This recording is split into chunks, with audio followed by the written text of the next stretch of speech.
Molt bona tarda, senyores i senyors. Anem a començar la taula prevista per aquesta hora, amb un petit retard pel qual demanem excuses, amb el tema de rols, reptes i oportunitats per a les institucions d'ombudsman. Primer de tot, una presentació de la taula on registrem l'absència involuntària de la senyora Madise, ombudsman d'Estònia, que serà substituïda per un vídeo inicial amb la senyora Elisabeth Rynning, ombudsman parlamentària sueca. I de les persones presents tenim el senyor Behrens, ombudsman parlamentari i del sistema sanitari del Regne Unit, la senyora Quirine Eijkman, comissària i vicepresidenta de l'Institut Neerlandès de Drets Humans, i el senyor Eijkman, ombudsman federal belga de l'energia i membre de la Neon.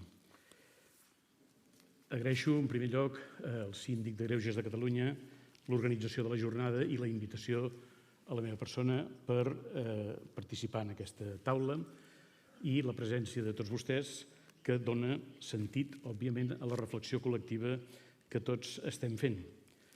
En aquesta taula ens toca, com si diguéssim, condensar orientativament cap a la responsabilitat dels ombudsman tot allò que s'ha estat reflexionant amb gran riquesa de perspectives i amb molt bona aportació d'informacions i de criteris, intentar parlar nosaltres de quins són els rols o papers que hem de fer, quins són els reptes que tenim al davant i quines són les oportunitats que ens convé aprofitar en tant que ombudsman. Sobre això jo voldria fer una petita paraula introductòria, deixant clar que, com s'ha dit en alguna intervenció anterior, plenament d'acord amb ella, crec que els ombudsman mai no hem de renunciar a allò que està en la nostra naturalesa com a tals. Primer de tot, nosaltres no som ni jutges, ni legisladors, ni governants. Som defensors dels ciutadans i ciutadanes. I aquesta és una funció de contrapès al pes enorme que tenen les administracions i els poders clàssics que acabem d'esmentar. I en aquesta defensa de drets tenim un paper democràticament principal i essencial del qual ens sentim orgullosament responsables. És veritat que, a part de totes les possibles violacions de drets humans que la història humana, per desgràcia, ens ha ensenyat, ara està emergint un altre problema que pot afectar, com s'ha anat veient aquests 2 dies, els drets humans de les noves societats. En aquest sentit, crec que nosaltres hem de mantenir molt clar el paper de restitució de qualsevol violació personal de drets humans. Aquesta és la nostra primera i elemental funció. El ciutadà que es dirigeix a nosaltres i diu jo em sento alterat, vulnerat, violat en algun dret, que sigui, de privacitat, de llibertat, d'igualtat, per culpa de, en aquest cas, un ús indegut de la intel·ligència artificial. És la nostra primera missió essencial. La segona és anticipar-nos amb iniciatives dites d'ofici o d'iniciativa pròpia per tal que, conscients com som de l'evolució de la societat i, en aquest cas, de l'evolució ja molt forta, ja està present entre nosaltres, de la intel·ligència artificial, puguem fer tasques d'anticipació a la possible vulneració d'aquests drets. De fet, és el que estem fent aquests 2 dies. I jo gosaria dir que, derivadament d'aquesta capacitat d'iniciativa pròpia que tenim, hauríem d'assumir-ne una altra, que també ha aparegut en alguna intervenció anterior, que jo anomenaria de pedagogia social del problema. Aquesta pedagogia social que consisteix a fer créixer la consciència del risc de la intel·ligència artificial en relació als drets de les persones. Tenim una situació en la qual la intel·ligència artificial no presenta l'aspecte d'una bèstia abominable que es veu venir de lluny, sinó que la intel·ligència artificial es presenta amb una subtilitat que és difícil de percebre per part de molts ciutadans. De tal manera que probablement, com a ombudsman, hauríem de contribuir a explicar a la societat que té una ètica, que té una necessitat de protecció de la seva dignitat, de la seva llibertat i de la seva igualtat, que podria veure's afectada per determinats usos de la intel·ligència artificial. I voldria remarcar que en la preocupació ètica que estem tenint aquests dies hauríem de ser conscients que l'ètica no és imposició de ningú. En altres èpoques històriques, l'ètica o la moral era imposició d'una autoritat o religiosa o política. No, avui l'ètica és una necessitat de les nostres persones i de les nostres societats. No és un luxe, no és tampoc una moda. De fet, des dels anys 60 que va aparèixer una de les ètiques més conegudes en la seva aplicació a la vida humana, que és la bioètica, han anat apareixent ètiques aplicades que responen a nous reptes socials. I així, per exemple, sentim a parlar de l'ètica de la comunicació, sentim a parlar fins i tot de l'ètica dels negocis, i em sembla bé que es faci, però el fet que sigui una moda no hauria de fer perdre de vista que de sota de la moda hi ha un reclam ètic que ve amb la història de la humanitat mateixa. Hi ha uns valors que són consustancials a la condició humana, que són també anteriors a la nostra època i que reclamen, òbviament, la nostra atenció permanent. Voldria fer una brevíssima lectura de dos pensadors que estan avui dia interpretant bé la nostra situació, que ens diuen alguna cosa tan interessant per reflexionar i que proposo que els nostres ponents també puguin opinar i dir el seu criteri. El pensador israelí Yuval Noah Harari, molt conegut per l'Homo Deus o per les 21 lliçons per al segle XXI, diu, concretament en aquest últim llibre, una frase molt curta, però que és tot un repte per la nostra reflexió. Quan la intel·ligència artificial decideixi més i millor que nosaltres, els nostres conceptes de la humanitat i de la vida hauran de canviar. És a dir, ens està dient que l'autocomprensió de la condició humana està en procés de canvi. Algú podria, si és pessimista, pensar que de canvi a pitjor. Té el dret de fer-ho. Altres, potser més optimistes, poden pensar que de canvi a millor. En qualsevol cas, hem d'estar atents al canvi. Perquè el que sembla que com a ombudsman no hauríem d'acceptar és que aquest canvi fos a costa d'alguns dels drets que considerem essencials. I per dir les paraules, diguem-ho així, bàsiques, dignitat, llibertat, igualtat. Si aquest canvi s'ha de fer a costa d'aquests valors, òbviament nosaltres hauríem de presentar alguna resistència. L'altre pensador és Byung-Chul Han, d'origen coreà però afincat a Alemanya, i es pot dir pràcticament un pensador alemany d'inspiració filosòfica alemanya, amb una cita un pèl més llarga, però que crec que val la pena escoltar amb atenció. Diu, el poder intel·ligent, amable, no opera frontalment contra la voluntat dels subjectes sotmesos, sinó que dirigeix aquesta voluntat al seu propi favor. És més afirmatiu que negador, més seductor que repressor. S'esforça a generar emocions positives i a explotar-les. Sedueix en comptes de prohibir. No s'enfronta al subjecte, li dona facilitats. La present crisi de llibertat consisteix en el fet que estem davant d'una tècnica de poder que no nega o sotmet la llibertat, sinó que l'explota. És a dir, estem davant, com deia abans, no d'una bèstia horrorosa, sinó d'una essència subtil, que entra en les nostres ments de manera que gairebé ni ens n'adonem. D'aquí el reclam que jo feia abans d'una certa pedagogia social, de fer emergir la consciència del repte que tothom té a davant, que és que davant de determinats usos indeguts de la intel·ligència artificial no quedem adormits, no quedem desorientats, no quedem despistats. Bé, davant d'això, els reptes, crec que per als ombudsman, han d'anar en moltes direccions. Jo en citaria algun de molt important, que també ha sortit en intervencions anteriors. El primer de tot, tenir atenció, com a ombudsman, als biaixos de legislació i de codis ètics que van apareixent. El biaix és un risc i hem d'estar atents que en la construcció d'algoritmes, en la construcció de programacions, no es produeixin biaixos que acabin deformant l'ús humà de la intel·ligència artificial. I, en segon lloc, el repte és participar com a ombudsman en processos de reflexió social entorn del bon ús de la intel·ligència artificial. Podríem dir que aquesta trobada és un exemple d'això. És un exemple de voluntat d'anticipació i de participació en processos de reflexió ètica. I finalment, i amb això acabo, crec que la gran oportunitat que tenim, puig que s'ha plantejat aquesta trobada com una relació de la intel·ligència artificial amb els drets humans, tenim l'oportunitat d'aprofitar els drets humans com un marc de referència que podria considerar-se una mena de codi d'ètica bàsica mundial. Ja hi ha hagut algun pensador que s'hi ha referit i penso que és útil considerar que davant del perill d'un cert relativisme ètic, que qualsevol ètica val, i una ètica pot ser canviada per una altra ètica, com deia l'humorista, jo tinc uns principis però si no li agraden aquí en tinc uns altres, davant d'aquest risc tinguem els drets humans com una mena de reclam ètic de caràcter bàsic per a tota la humanitat. I fins aquí, si em permeteu, la presentació d'aquest modest moderador i donem pas ara a les intervencions dels nostres ponents.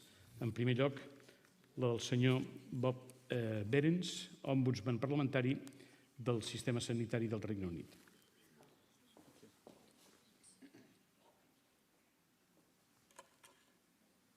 Perdó, m'avisen, m'avisen del vídeo de la parlamentària de l'ombudsman sueca. Disculpeu,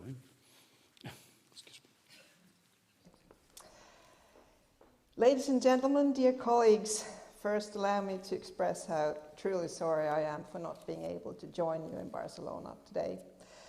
However, I'm sincerely grateful for this digital opportunity to share some of my thoughts with you.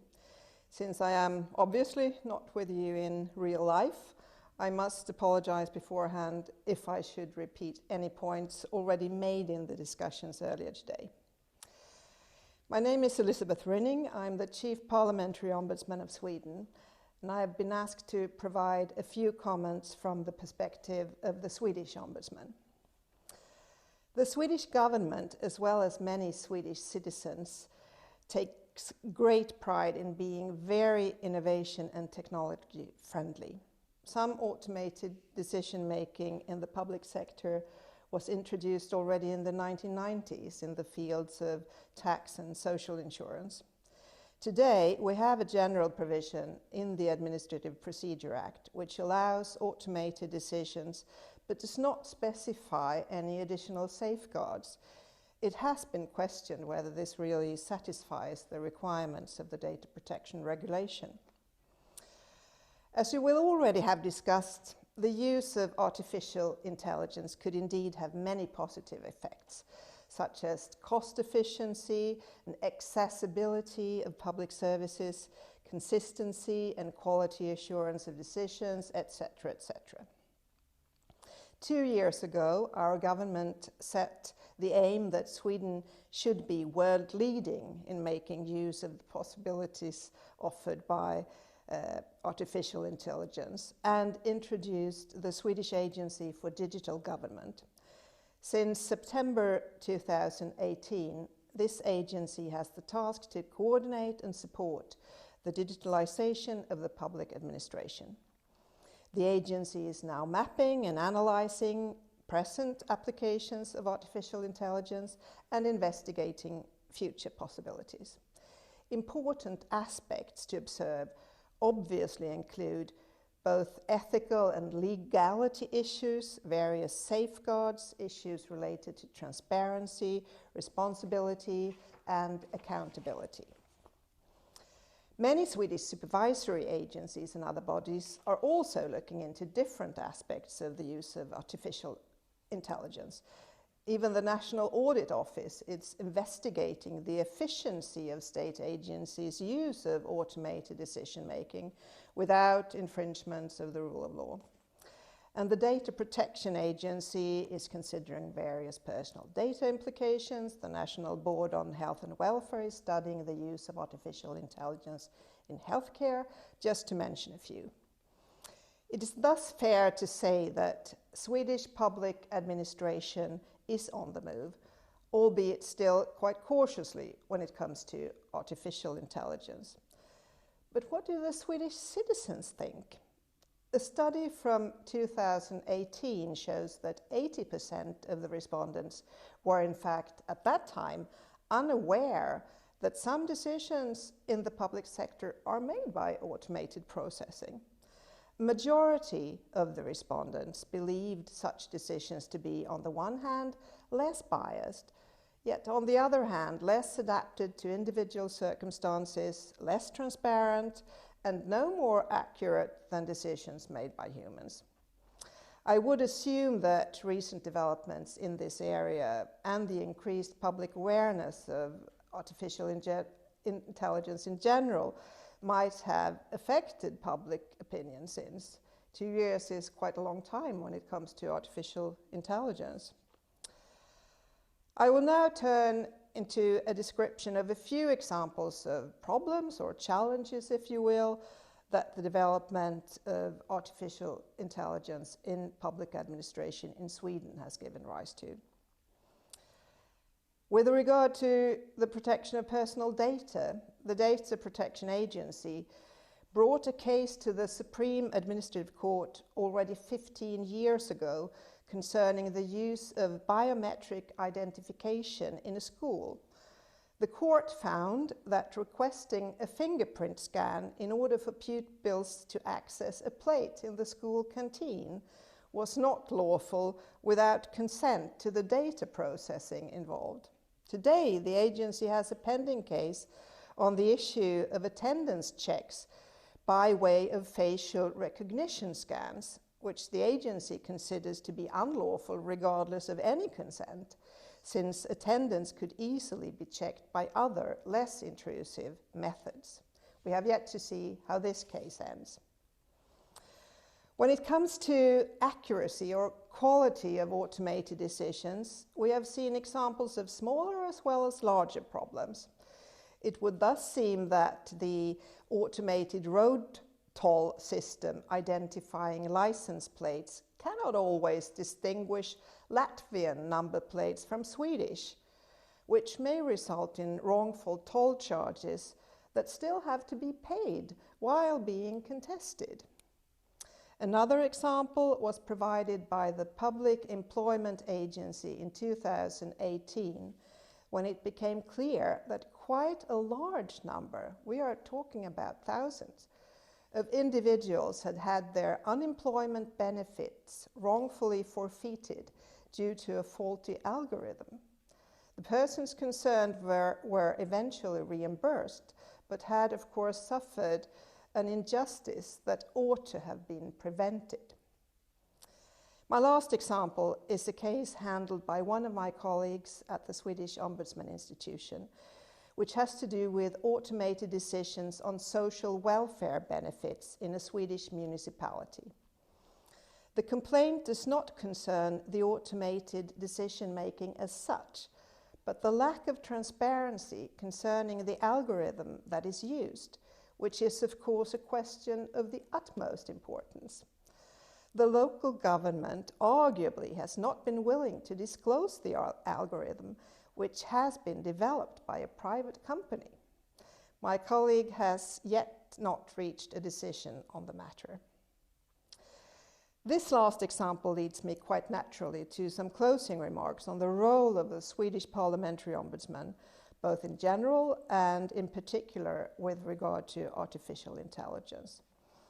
The Ombudsman, as you may know, there are 4 of us, all independent and personally appointed by the Parliament, have the main task to supervise the application of laws and other statutes in the public administration. In particular, we are to ensure the constitutional requirements of objectivity and impartiality, and that the fundamental rights and freedoms of citizens are not infringed upon in the public administration. The overall aim is to promote the rule of law. The Ombudsman handle complaints from the public, but also take initiatives and do inspections.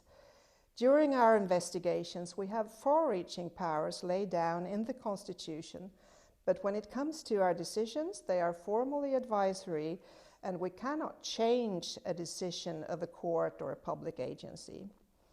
It is in our power to propose amendments of legislation in order to remedy legislative shortcomings, but the government is under no legal obligation to act on our proposals.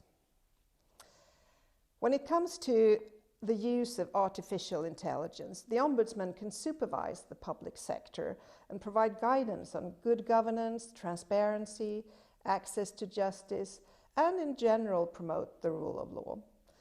Furthermore, we can provide opinions on law proposals where proposed implementations of artificial intelligence may cause risks to fundamental rights, and we can propose changes in existing legislations when called for.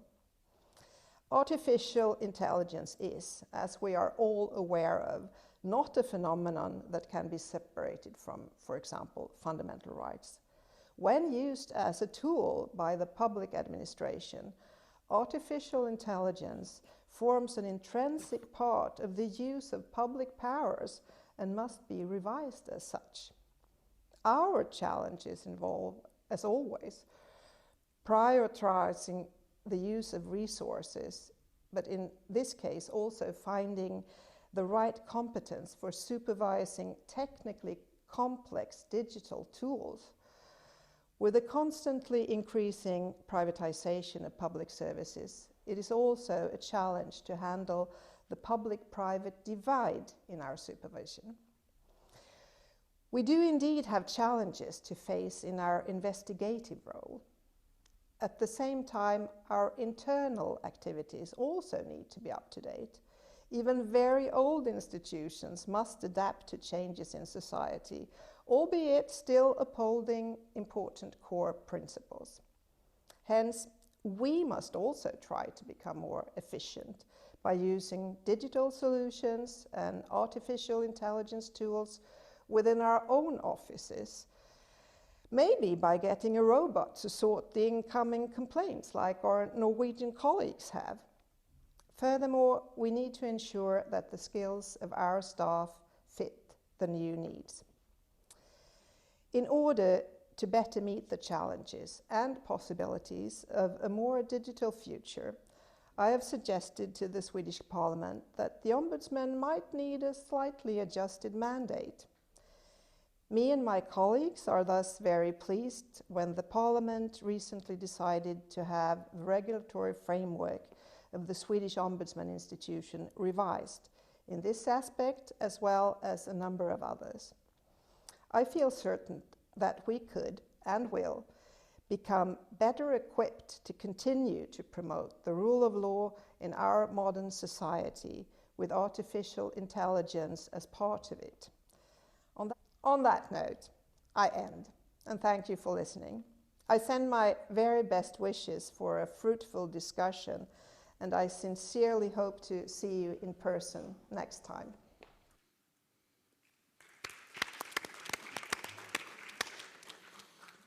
Molt bé, ara sí podem passar a la presencialitat. Senyor Behrens, endavant. I hope you can hear me. I am not a hologram, and this particular session will be participative, so expect to be involved in the course of what I want to say. I want to begin by thanking Raphael Rebo and his team for inviting me to contribute to this seminar. It's been a real learning experience. I came here with a prepared speech and associated slides. I've listened very carefully over 2 days, and I've therefore torn up both the speech and the slides to your relief, because you would have heard what you've already heard, and that would be boring and a waste of time. So I've written a shorter presentation reflecting on what I've heard and focusing on the implications of artificial intelligence for my Ombuds office and others, the National Health Service in the United Kingdom, and service users and practitioners in healthcare. And I want to end with a number of short emerging conclusions. But I want to begin with a story about the world's first industrial city. So who can name the world's first industrial city? Manchester, correct. How many people here have been to Manchester? Excellent. I knew it was a sophisticated, cultivated audience. More than half of you have been to Manchester, where my office is based. And the story I want to tell you is about what happened in 1830 when the private sector entrepreneur, George Stephenson, opened the first public intercity railway in the whole world. It was called the Liverpool to Manchester Railway. And the station in Manchester has recently been restored from 1830 and is well worth a visit when you come to my office. The steam engine on this line was called the Rocket, and it had an average speed, which was the fastest in the world, of 12 miles per hour and a top speed of 30 miles per hour. And to celebrate the opening of the line, all sorts of dignitaries came along, including the celebrated rising government minister, William Huskisson. Because it was new, there were no safety barriers, and no one was used to the high speeds of the new train. And very tragically, Huskisson, overweight and recovering from serious ill health, couldn't move quickly enough and was knocked down and killed by the oncoming train. After he was killed, there were predictable calls in the newspapers for the banning of railways, the return of stagecoaches powered by horses, and for regulation for railway safety. I suggest to you that this is the story of artificial intelligence in the United Kingdom, if not in the rest of Europe. The train, the rocket, is a metaphor for artificial intelligence. George Stephenson is the companies that promote artificial intelligence that we saw yesterday, reassuring us that everything is brilliant. And for me, the most important point is that the overweight, unfit politician who got knocked over is a metaphor for the ombudsman at this time. The ombudsman in 2020. Most important of all, after the tragedy, no party talked to each other about what had happened. They made assumptions. In my view, and having sat here for 2 days, this is an existential crisis for the ombuds. I am not a romantic. We cannot go back by denying the reality of artificial intelligence. We are captivated, enchanted by what artificial intelligence can do for us, just as Huskisson knew that the steam engine would revolutionize transport. The old world is dying and will not return. Artificial intelligence will not go away. And it has great advantages for the 3 sectors that I now want to briefly talk about. My office, the Ombuds for the United Kingdom, has a budget of around £30 million a year. We have 125,000 telephone inquiries from citizens about service failures.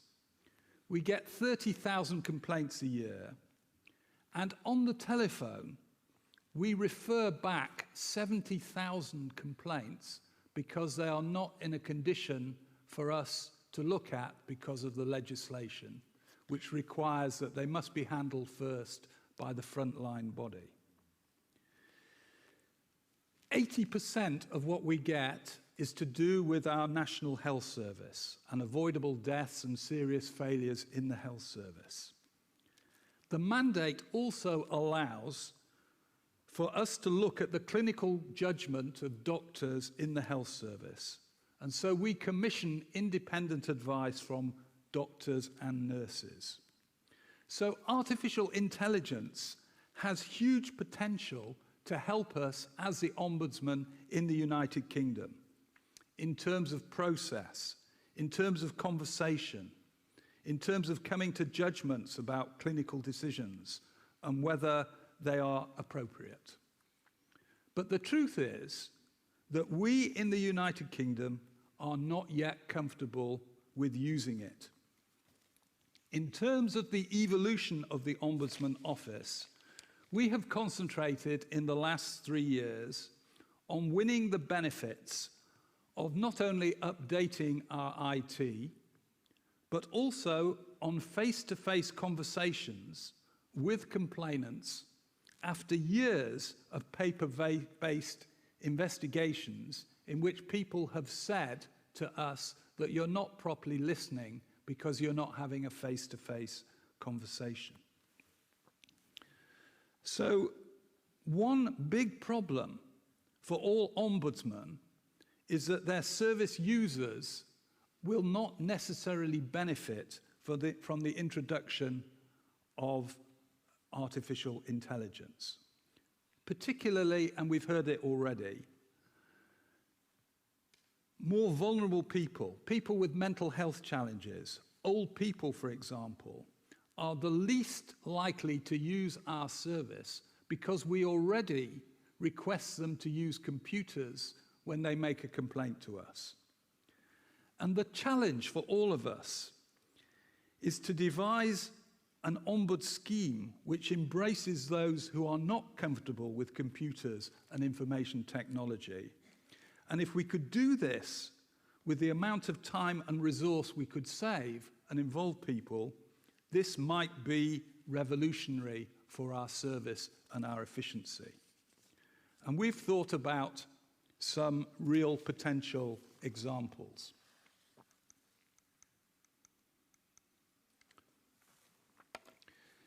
This is a picture of a colleague, Professor Stephen Perkins, who is a board director of the local government ombudsman in the United Kingdom. And here, 2 weeks ago, he was interviewed by a robot who was ordered to ask questions over half an hour and respond to his responses in the way that those who know say we could use with service users who either come to us or ring us up. The question is, would that put people off? What value would it be? And how would we know if it went wrong? What we do know, however, is that artificial intelligence speech and language capabilities, including translation, will speed up our understanding of what complainants are saying and help us to give a more efficient service. We could also use handwriting recognition to convert the content of handwritten letters, removing the need for manual data entry.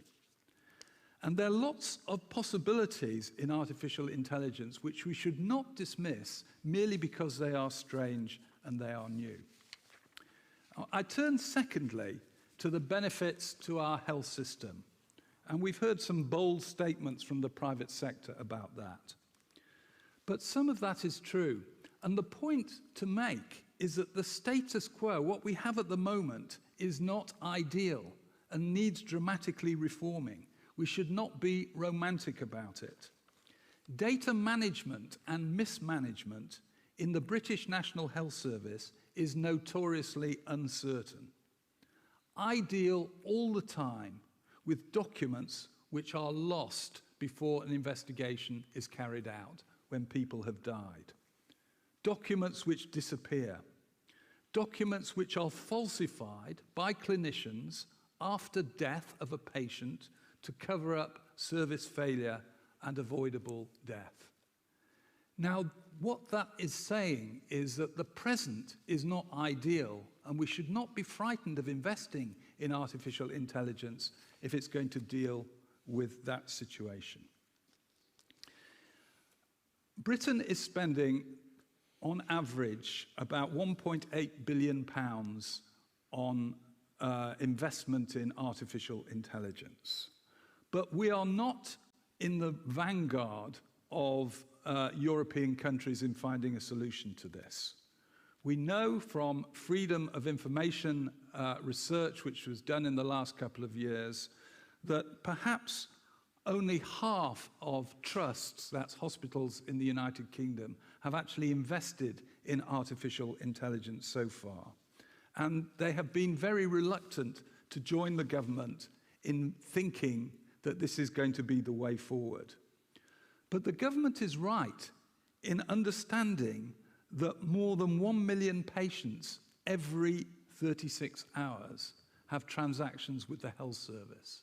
And the more we can use artificial intelligence to make sense of that, the better it would be. There are, in addition, some very important clinical developments which are saving people's lives as a result of artificial intelligence. Inner eye scans for patients in Cambridge is leading to a clear-up of prostate cancer in the UK more quickly than it was before. CT scans of patients who are suspected of having coronary heart disease are being used in a way which is much better than using angiograms. There are lots of innovations with Moorfields Eye Hospital in London, for example, and with GPs and practice nurses in London, which are saving lives concretely as a result of artificial intelligence. But there is a problem, and Elisabeth Rynning referred to it, and that is service users have to be convinced. Now, where would you be if you were invited to have major surgery performed by a robot? Would you be with the Nigerians in saying that 69% of them would be in favor of having the surgery? Or would you be with the timid Britons, where only 27% are likely to agree to robotic surgery? How many people would be on the Nigerian side? 2, 3, 4. How many would be on the British side? We're after Brexit now. It doesn't matter. You can say what you think. Okay, more people would be skeptical. And not enough is being done. This was a survey by YouGov of 12,000 people. Not enough is being done to convince citizens that the use of artificial intelligence is safe and credible and efficient. And therefore, trust, which is the key issue in all public services, is not as great as it should be. There's also an issue of clinicians understanding what value it has and how they need to be educated to go along with this. And that doesn't happen at the moment. So I want to end by talking about 5 emerging issues very quickly. First of all, trust is the key issue for the 21st century in terms of the delivery of public services. If the use of artificial intelligence is going to undermine public trust, we have greater serious problems than we had before, where trust has already been eroded. Secondly, there needs to be regulation, which at the moment we were told perhaps between 84 and 85 regulatory frameworks in Europe. And that is simply not credible, particularly where you have a private sector which wants to make money out of what they're doing rather than promoting the public interest. The problem for the public service is that it's not as intelligent or knowledgeable about artificial intelligence as the private sector. So it has to get its act together in order to deal with the beliefs of the private sector. Otherwise, rings are going to be run round the public service. We can't have the situation of Groucho Marx saying, these are my principles, and if you don't like them, I have others. The public interest has to defend trust in this case. And then 2 very final points I want to make. First of all, there is an assumption in the academic world that ombudsmen who just concentrate on being ombudsmen are more effective than those who gather other functions to them in terms of being a standards authority or being an information commissioner as well, which happens in a number of countries. In my view, that is turned on its head by artificial intelligence. It's the people, my colleagues, who have responsibility for data protection and for human rights who are ahead of the game with ombudsmen than those of us who simply deal with complaints from citizens. And the last point is this, and it's very important.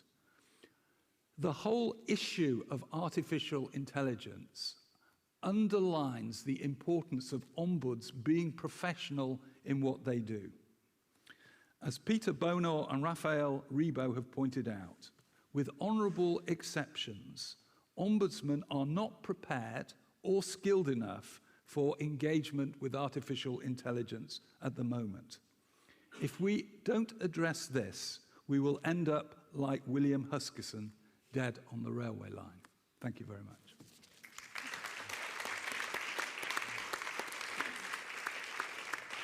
Thank you, Mr. Behrens.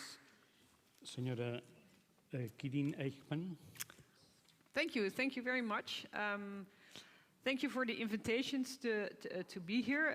I'm representing ENRI today. This is the European Network of National Human Rights Institutions, as well as the Netherlands Institute of Human Rights. And yeah, thank you very much. I really enjoyed your presentation, by the way, especially the part where you said that National Human Rights Institute or other colleagues of ombudsman people might have a role to play, but maybe also collaborate with other institutions. And I will say a little bit more about the Dutch situation in a minute. But first, ENRI. What does ENRI do, this European Network of National Human Rights Institutions? 45 members. Well, we support other national human rights institutes through the establishment, exchange of good practices, capacity building and training, intervening on legal and policy documents such as on AI, and engaging with regional mechanisms. And we're very, very happy to collaborate with IOI. It's very important for ENRI, in particular because of half of our members are both National Human Rights Institute and Ombudsman mandates, so it's not the same in every country. Well, thank you very much, Mr. Raphael Rebo, for organizing this event. We are very honored. Well, I want to tell you a little bit about National Human Rights Institutes before I explain what we do in the Dutch context and why we are engaged in digitalization and human rights as a strategic program as well as artificial intelligence. So National Human Rights Institutes are state-mandated bodies, independent of the government, who have a broad mandate to promote human rights at the national level. We are regularly assessed on compliance with the United Nations Paris principles that ensure independence, pluralism, accountability, and effectiveness. And I don't know about you, I used to work at Amnesty International, and when I worked at Amnesty International in the Netherlands, I never had to explain what human rights were or why we did the work. But as soon as I'm in the Netherlands talking to Dutch citizens, they're always asking, but why should human rights be for our country? It's broadly assessed as something we do in our foreign policy, much less than human rights in our country. So sometimes certain issues are not really perceived as a human rights issue. And this also applies to technology and the use of technology by our government as well as private companies. Well, National Human Rights Institutes address all different human rights, including civil, political, economic, social and cultural rights. And we are confronted every day with the challenges, but also the opportunities, such as Elisabeth Rynning just said about the opportunities that technology and artificial intelligence also bring for our own work, for the Ombuds Office work in the Netherlands, but also for citizens. So ENRI is deeply interested in these issues, and just like the Netherlands, we are kind of new in this topic as well. We have much to learn, a lot of work to do, and a lot of work to do in terms of catching up. Nonetheless, within our network, we try to share our experiences. So if you have anything to add, please also come to the ENRI meetings. There is even a special committee now dealing with it. And I think it's only by sharing and be a collective now that we can become more effective. So, the Netherlands Human Rights Institute. As an ENRI member, we are delighted to be part of this workshop, and we are participating as an expert, and at the same time, already these past 1.5 days, I've learned so much that I can share with my whole team, so I'm very, very happy to be here. So, the Netherlands Human Rights Institute is not just a human rights institute, we are also an equal treatment body. So, with my 9 other commissioners, and including our president, we have policy, we observe laws, policies, give expert advice, etc. But we also deal with individual complaints in relation to equal treatment. So people can submit individual complaints, and then we can provide a ruling. We have about 150 per year, but I think just as important are the phone calls we have every day of people who are just stuck in the system. And these phone calls usually start with people saying, my rights are violated, please help me, I don't understand the system, I may be digital illiterate in the sense that what you were also saying, that sometimes elderly people, but sometimes also people who don't speak Dutch or have other limitations find it quite hard to engage with the state or with private companies to just, you know, apply for a bank account or etc. So we get many of these calls, and the calls in our front office, we often try to help people manage or enter the system. Now we also have this part of our National Human Rights Institute where we try to give, to advocate human rights, give expert advice on draft laws, and parliamentary reports, etc. Over the years, and also due to budget limitations, we have tried to create strategic programs. For a couple of years we work on these programs, so we try to be more effective. For instance, the last couple of years I led a program on human rights education, which is not compulsory in the Netherlands, and we try to advocate to get that into legislation, and we work with a team of about 2 to 10 staff to get that done. One of our new programs is digitalization and human rights, and the reason why we selected this theme is that we felt that we should complement the work that our Data Protection Authority is doing, because we feel the challenges posed by digitalization and also, of course, including artificial intelligence is not just a privacy or a data protection issue, but many other human rights are involved.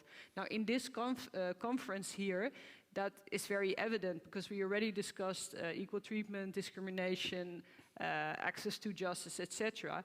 But we must, I think, also realize that in many public and political debates, at least in my country, this issue is only related to privacy. So we really have this urge to educate decision makers and the general public that the threats from a human rights perspective do not primarily relate to privacy and data protection issues, but are far broader than that.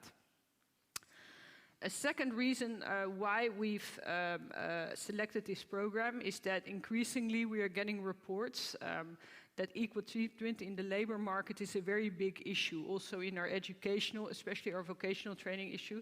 And we felt we had to do something about it because whether we like it or not, recruitment of new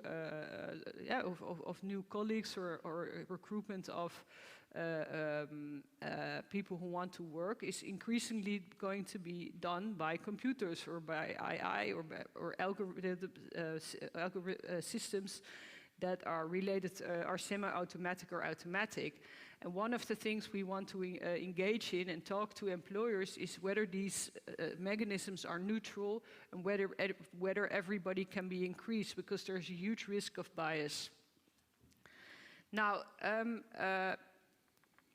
if we talk about the second part of our program, is that in the Netherlands, on paper, there is access to justice. So, for instance, the SERI program, which was discussed a couple of times, and I will tell a little bit more about that in a minute.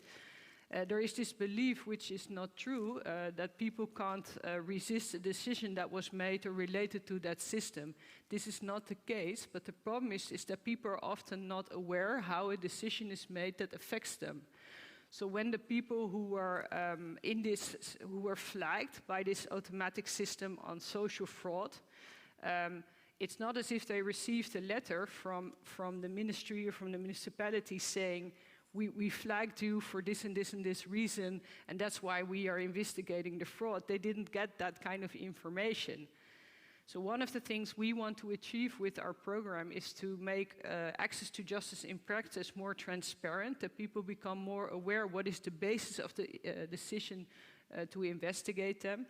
Because we feel that the system risk mitigation system, these systems are used by many of public authorities, by the tax authority, etc. And for me personally, I'm not saying this on behalf of the system, of my institute. I think these systems are there to stay, whether we like it or not. The issue is more, what are they human rights proof? Are they human rights? Is it human rights by default? Is the system created in a fair way? And even though the District Court of The Hague that ruled that the detection tool system should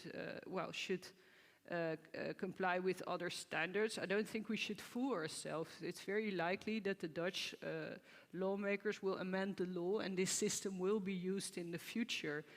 And I'm not saying that is good or bad, but I also think that we have to educate our members of parliament and the lawmakers who make the decisions that these kind of systems are used, that they become aware that they have to be human rights proof, rather than saying the system as such should not be used. The second issue is that we currently, and I think that's maybe most interesting to finish off, there's a lot of debates now in Dutch Parliament about public oversight for the use of artificial intelligence by public authorities. That is not just related to the social fraud detection indication system, so the series system, but also relates to the tax authority, the Swedish chief ombudsman, Elisabeth Rynning said something about AIandHR, so the police who makes photos of cars and automatically decide if you are flagged or receive a fine or not. These systems are used, and now the Dutch Parliament, members of Parliament, are saying we should do something. There are all these motions in Parliament saying we should have a new commissioner, a new artificial intelligence commissioners to do something about it. They should register, they should do this, they should do that. In November, the Minister of the Interior decided that there should be an investigation, an official investigation on the use of algorithms by public authorities.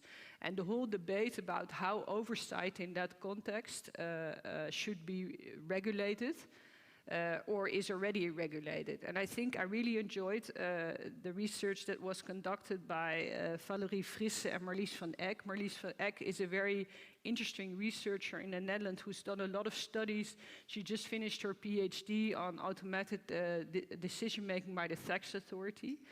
And their advice to the Minister of the Interior is actually that we shouldn't create more or new commissioners or bodies, but that existing oversight mechanisms, such as the Ombudsman, such as the Data Protection Authority, such as the Netherlands Institute of Human Rights, should use their mandate to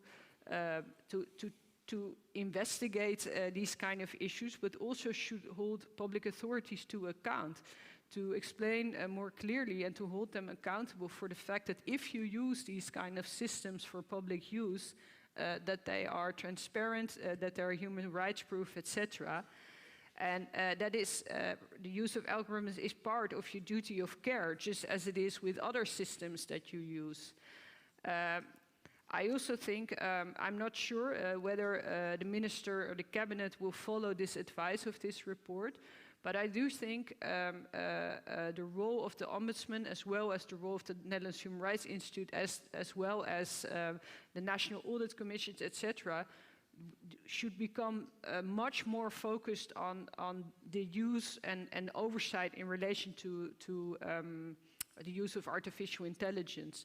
And now suddenly everybody in the Netherlands is doing this topic, so the National Audit Commission has decided to do an investigation now on the use of algorithms by public authorities. I think that's a very positive step, because we're not even sure who is using which algorithm when. So we're catching up. On the other hand, it's easier to say these things than to get them done. Even in our own strategic program, I think we have to be very clear on how we define success. And I think this is a real challenge and an opportunity for ombudsmen. One of the challenges is also who do we hire? At our Netherlands Human Rights Institute, we tend to have a lot of lawyers, not a lot of people with a technical background, people who actually who've actually worked in the tech industry or are able to make an algorithm him or herself. And I think that's very important because when I used to work at Amnesty, there was the same problem. When we discussed these issues, where we really had to work on recruiting people who actually understand the problem from a technical perspective. And I think Amnesty is doing a good job in that. I think at the Netherlands Human Rights Institute, we should really, really consider who we are hiring. Last but not least, when I was talking about this report, I was one of the people interviewed here, and we were talking with a lot of the public bodies who are actually responsible for providing welfare, responsible for all sorts of public services.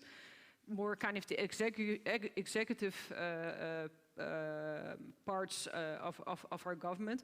A lot of the people involved there, the data scientists said, we have a very big problem, and one of the problems is that we have to make a lot of ethical decisions, whereas we are middle management. But the most senior people in our organizations, the president, the directors, etc., do not understand the problem always very well.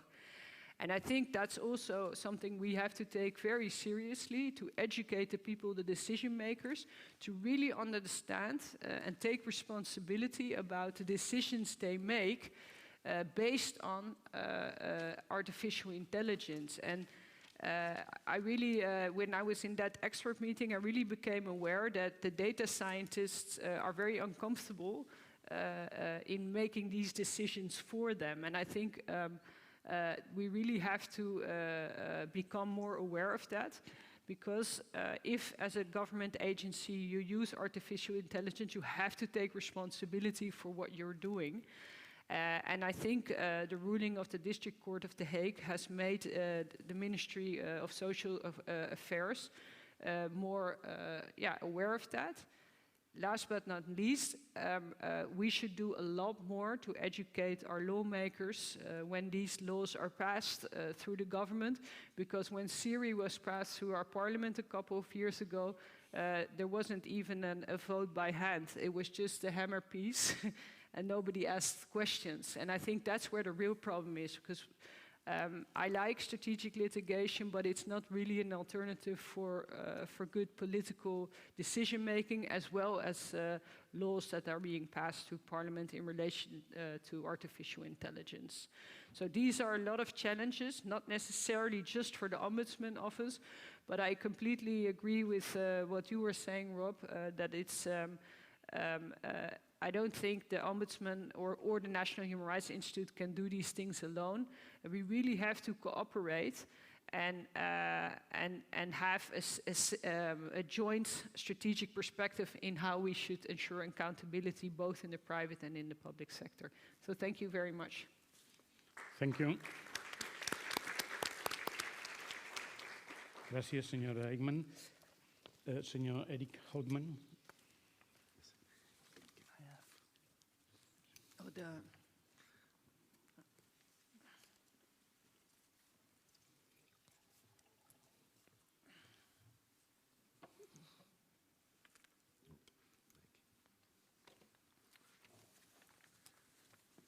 Hello everybody, dear colleagues. I'm Erik Houtman, Belgian Energy Ombudsman.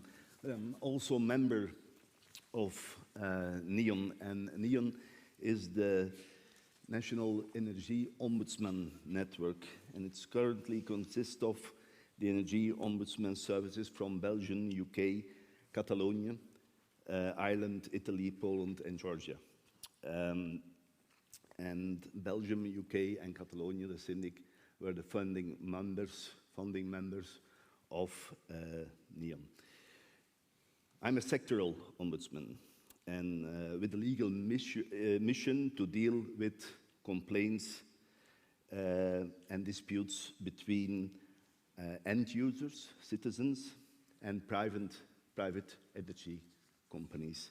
So I'm very honored, of course, as a sectoral ombudsman to be invited to this event organized by IOI, and I'm very glad and I thank Mr. Raphael Ribaud for the excellent hosting of this event. Artificial intelligence is already defining our energy consumption patterns. Within a few years, home assistants and smart meters have become very widespread.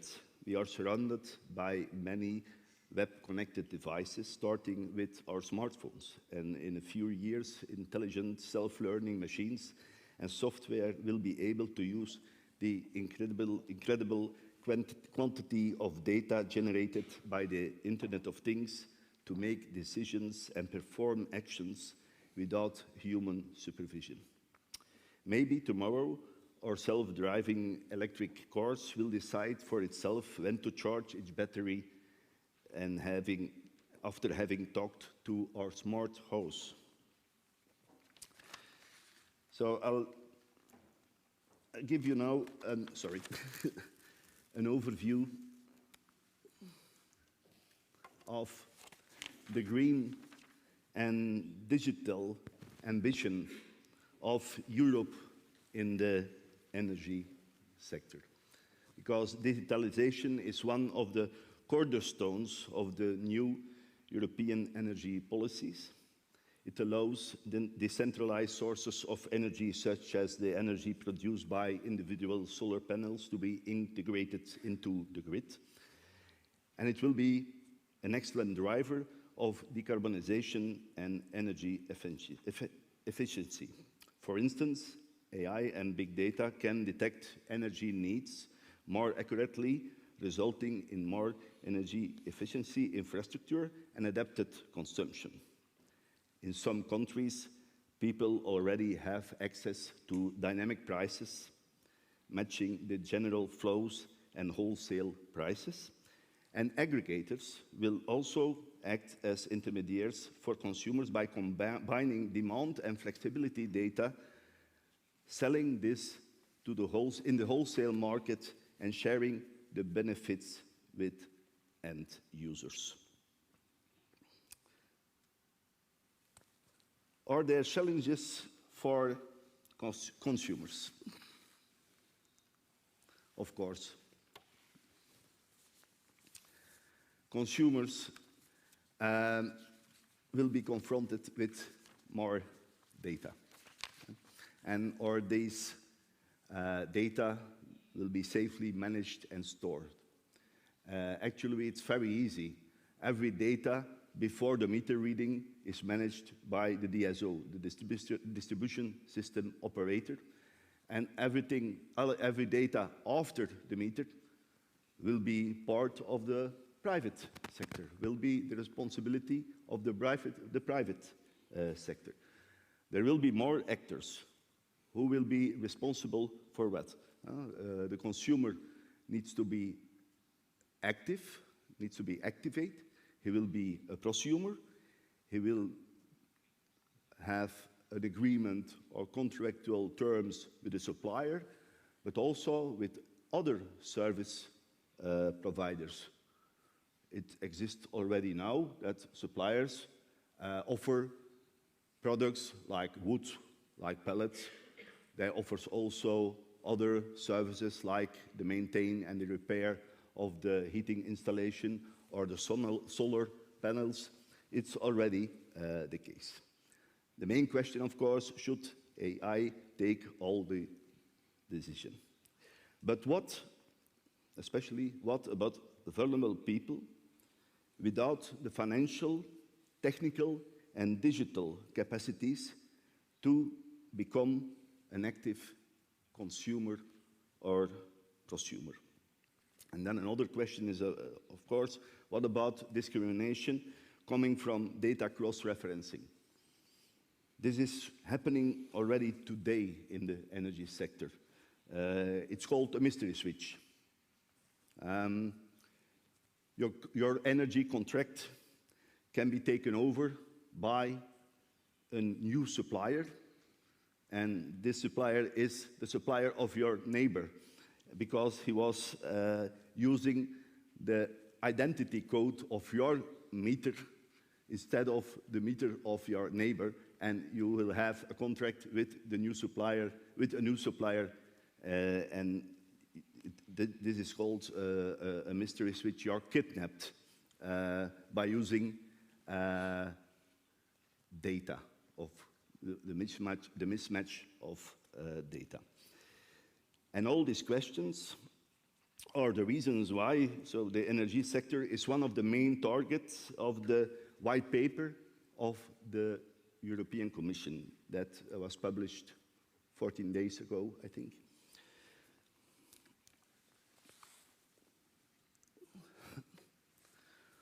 Or the challenges for the Ombudsman, of course.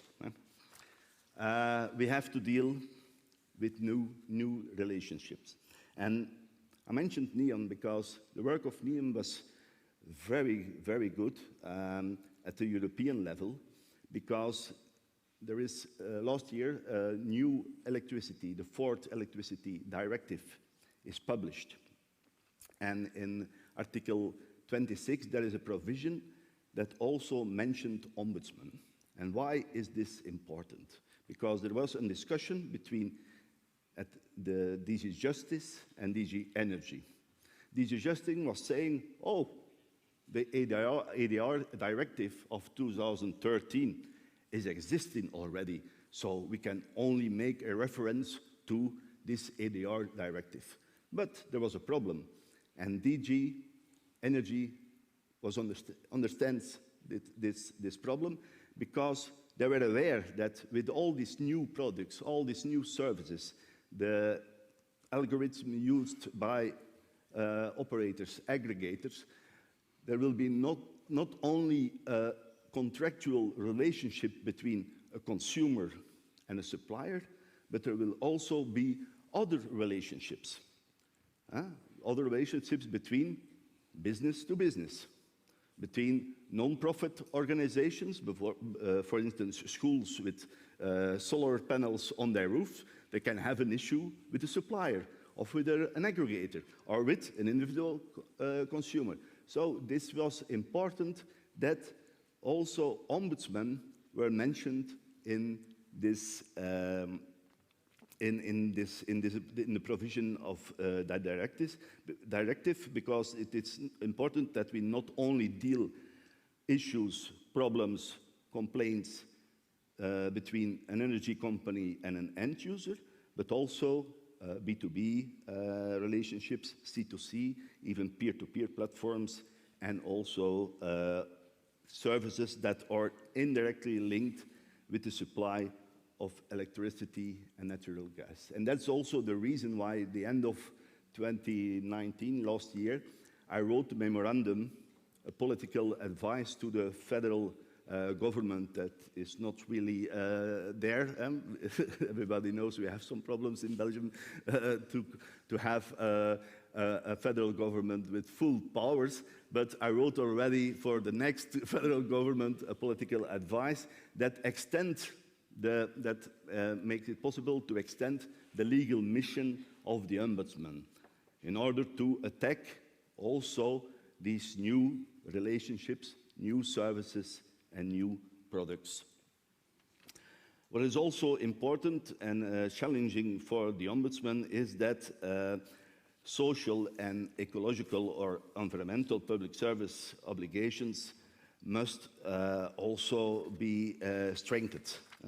It's important that they need to be updated to ensure at least the same level of protection as at present, because I think it's difficult to explain to end users that you can be cut off of the grid because you have a dispute with a new product or a new service, and you are cut off of the grid for your electricity or your natural gas. I think this would be very difficult to explain to end users, but it can be the case.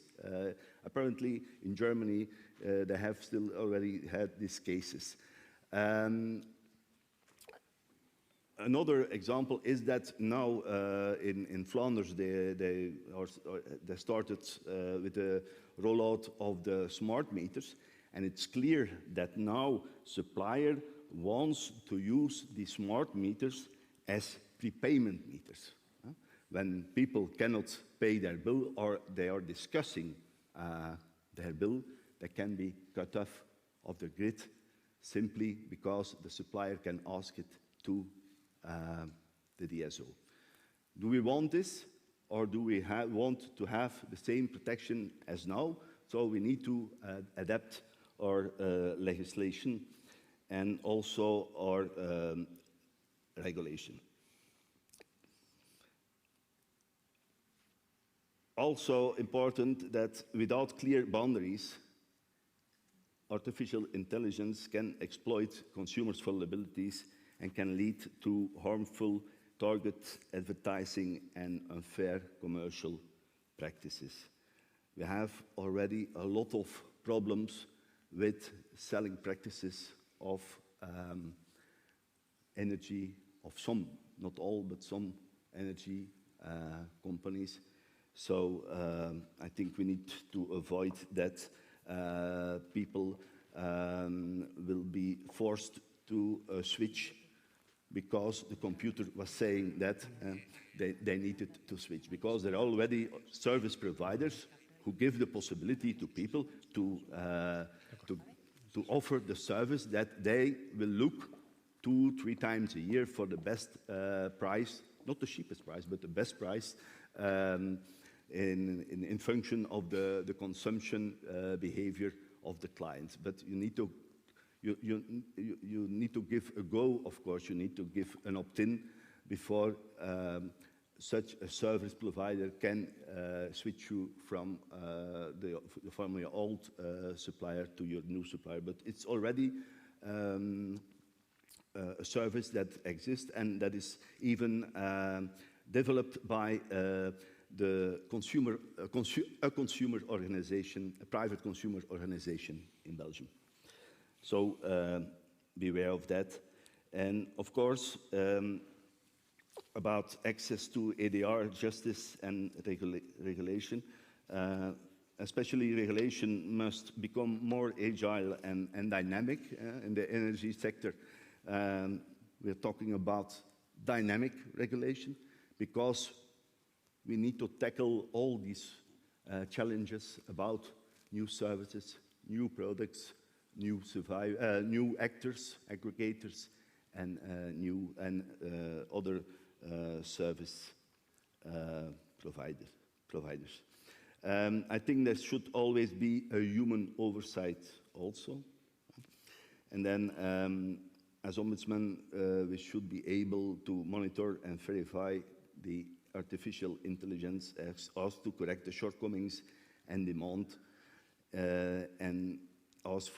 demand for an immediate adjustment if necessary. But of course, I agree with you that we need the right expertise, the technical expertise for doing that, because it is not so easy to have a real insight and oversight of all these mechanisms that are involved in this systems. But and also important, I think, because now in the electricity directive is mentioned that every member state has to need a system of financial compensation. So not only for financial compensation or an individual redress for the victims of energy, electricity and natural gas related problems, but also for victims of these new products, services or service providers. As an ombudsman, I think artificial intelligence creates a new landscape of opportunities to identify patterns and shortcomings. We can feed back to the regulator and policymakers to adjust the market. I think this is a very important role for the Ombudsman. And then I will jump to conclusions. So I think a robust legal framework is necessary to deal with AI-related issues. Ombudsmen must also assert their role of impartial watchdog intermediary in the green and digital transformation of the EU economy. And last but not least, everyone deserves privacy, fairness, dignity, and the right to have human treatment and an answer by a human being. Thank you.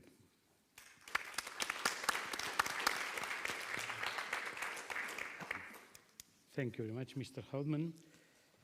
Bé, tenim ara una nova proposta d'organització del temps, incloent-hi el temps que encara correspon en aquesta taula. El cafè es farà al final i, per tant, la previsió és que quan acabem aquesta sessió es faci la sessió de conclusions i de cloenda formal, de manera tot seguit que quedi el cafè al final. I tornant a la nostra sessió, fet aquest avís de caràcter general, la proposta és poder contestar les preguntes que ens arribin, no sé si n'hi ha. De moment, el que sí els proposo és fer un petit resum, que no és fàcil per a aquest moderador perquè hi ha hagut moltes i molt bones aportacions per part dels nostres ponents. Però fent aquest petit esforç, jo condensaria algunes idees que em sembla que lliguen directament amb la finalitat buscada, que és tenir identificats els reptes per als ombudsman. Quins serien, segons les paraules dels nostres ponents? En primer lloc, un detall que no podem oblidar mai precisament nosaltres, que és pensar i acollir bé les persones més vulnerables en el sistema. Entre aquestes persones vulnerables i pensant en la intel·ligència artificial hi ha aquell públic que per oportunitats vitals, per edat, simplement, no ha tingut accés a un nivell de digitalització suficient. Per tant, aquestes persones en cap cas s'haurien de sentir excloses de l'accés a l'ombudsman perquè els protegeixi de possibles abusos, en el nostre cas, referits a intel·ligència artificial. Una segona línia que ha sortit en diverses intervencions i que em sembla molt important és que els ombudsman hem d'assumir el repte de col·laborar, no és només un repte exclusiu nostre, però sí que hem de compartir el repte amb altres instàncies públiques de formar i educar la nostra societat en relació a la intel·ligència artificial. No tant perquè siguin experts en intel·ligència artificial, cosa que seria absurda, però sí perquè siguin, com deia jo també en la presentació, conscients dels riscos que té per la nostra intimitat, privacitat, llibertat, etc., un mal ús possible dels mecanismes de la intel·ligència artificial. Per tant, col·laborar en aquesta tasca de formació. I, en un tercer lloc, i em sembla molt important, recullo algunes idees, com per exemple la idea de confiança que necessita la transparència. Han sortit aquestes dues paraules específicament en alguns moments d'aquestes intervencions i és evident que hi ha una relació entre la confiança socialment exigible amb el progrés tecnològic que, òbviament, hem d'assumir sense la por dels que tenien aquell coet com una amenaça vital, no hem de tenir por, però perquè aquesta confiança creixi s'ha de basar en la màxima transparència possible. Transparència en diversos sentits. Un dels elements o d'un dels sentits d'aquesta transparència és sobretot la transparència del que és l'ànima de la intel·ligència artificial, que són els cèlebres algoritmes. Algoritme és una paraula que està connotada una mica màgicament i una mica místicament, quan algoritme al final, si s'analitza bé, el que vol dir sobretot és fórmula o instrucció. Un algoritme no és més que una instrucció donada matemàticament, però que conté elements que poden ser ideològicament identificables. Un algoritme amaga voluntat humana. Aquest algoritme, per tant, hauria de tenir legitimació, igual que exigim legitimació a les instruccions que rebem de les autoritats públiques. I jo, per exemple, com tots els ciutadans, rebo aviat en el nostre país la instrucció de fer una declaració de renda. Però jo puc identificar, si sóc mínimament interessat en la cosa pública, qui és responsable de la quantitat d'impostos que jo pago.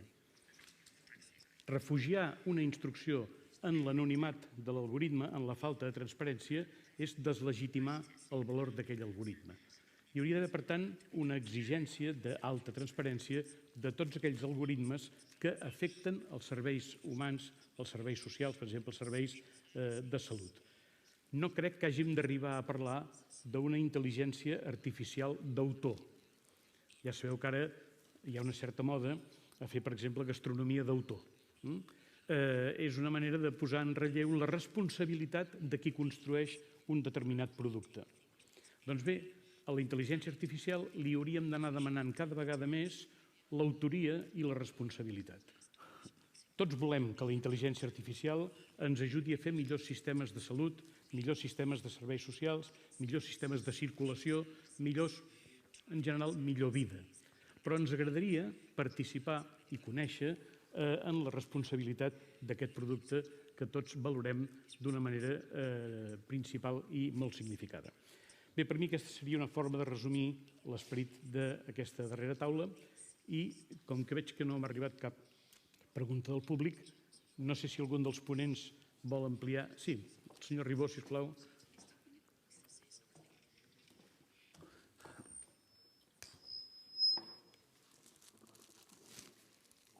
I'm sorry I didn't write the question. I apologize to the chair.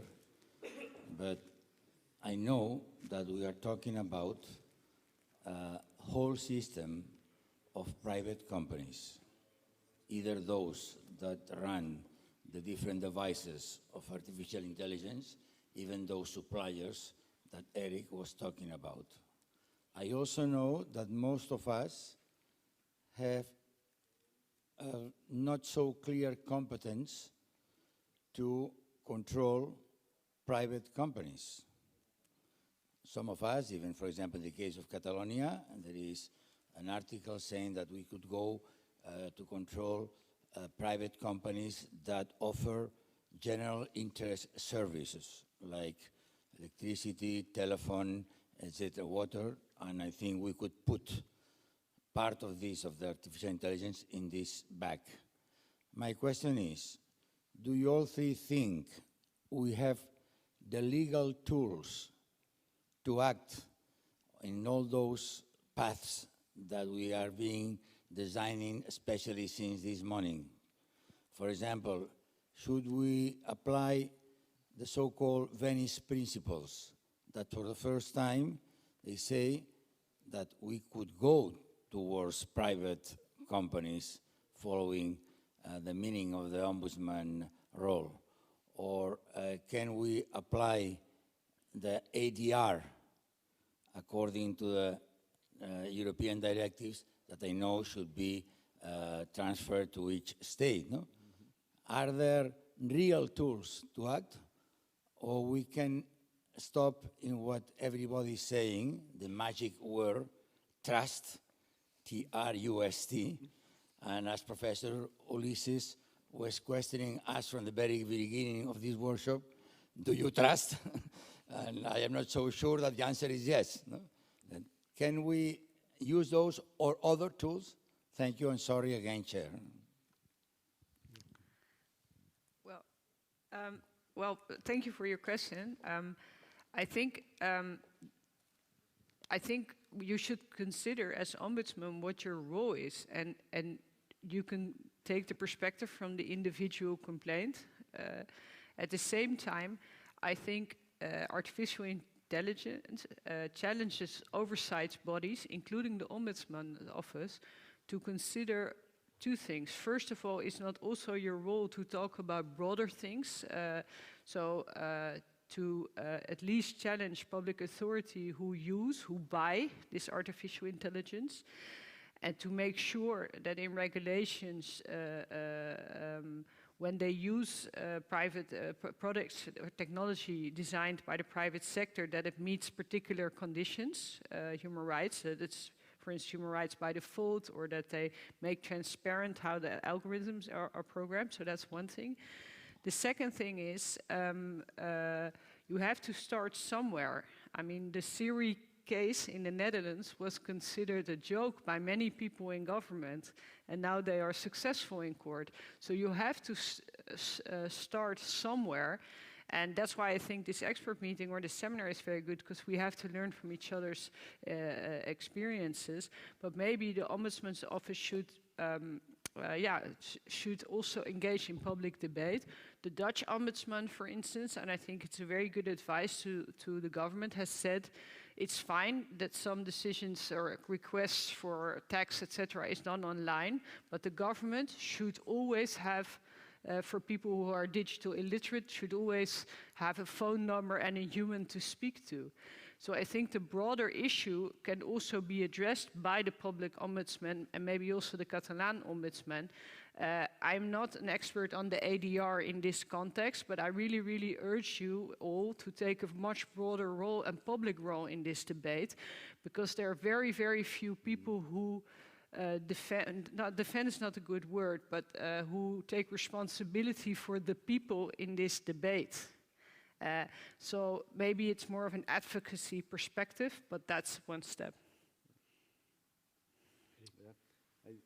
It's really, thank you for the question, because it's really interesting, and it's a very touchy issue, because I had some experience with that issue.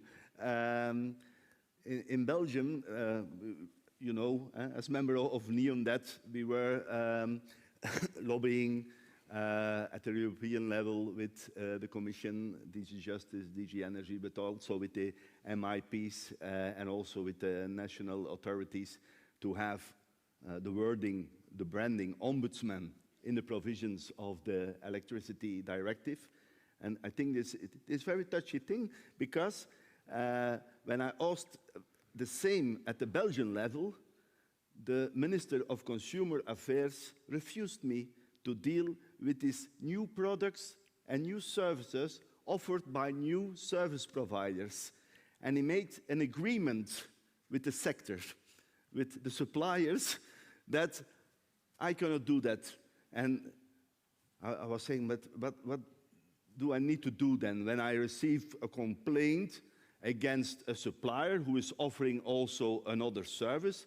I need to split up the complaint, the dispute.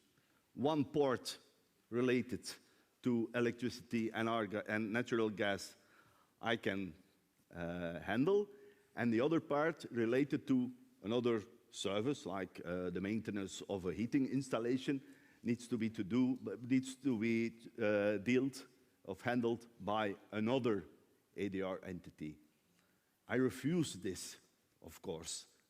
This is the independency of the ombudsman that is really important, because there is even no legal answer to split up, no legal reason to split up these complaints, because the ombudsman in the Belgian context, it's not the same in all the other member states and countries, but our mission is to deal with all the disputes relating to the functioning of the energy market and the activities and the disputes regarding the activities of energy companies, not only suppliers but also DSO. So the legal mission is broad enough, but of course, knowing now that the Minister of Consumer Affairs wants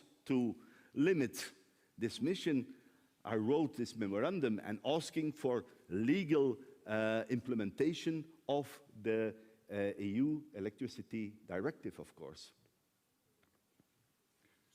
You know the answer to these questions better than we do, Raphael. Trust has 4 elements to it. If we're going to elicit trust from bodies, being honest is the first, most important one. Being competent is the second issue, and that requires knowledge, specialist knowledge, which we don't have. Thirdly, being transparent is absolutely critical. And fourthly, what is called trustability. Does the public body behave in a way in which they can expect people to trust them? And unless those 4 issues are met, the system is not going to work. So that's the first point. The second point is, I don't know about you, but I certainly don't have the legal tools I need to make a decisive impact on these situations. That's why the Venice principles are so important to me. So just to give you an example, a surgeon in the United Kingdom has been sent to prison for wrongly conducting operations on women for mastectomy when they didn't need them. There were complaints made. I'm not allowed to look at that because it's in the private sector. Now, this is a public service being provided in the private sector. The ombuds should be able to investigate those complaints, and that needs a change in the law. Two more final points, just to address the points that you make. Someone was talking earlier about the need to look at regulation to make sure that it's appropriate for citizens to feel comfortable about. I can't look at that unless somebody complains about it. The difficult issues are those where people don't complain and the ombuds should investigate. So we need the power of own investigation, own initiative, public interest investigations. If you don't have those, you're not able to do what you need to do. And the very last point is, you had here yesterday excellent people, but they were not talking about their failures in the private sector. They were boasting about their successes. Self-regulation doesn't work. There has to be public regulation of people to make sure they're honest and reasonable. And without that, we can't be sure that artificial intelligence will work. Thank you. Thank you very much. No sé si hi ha alguna altra pregunta. Anem bé de temps. Veig que no hi ha res més, doncs. Doncs bé, podem procedir a la sessió de conclusions i després la cloenda. Moltes gràcies. Gràcies.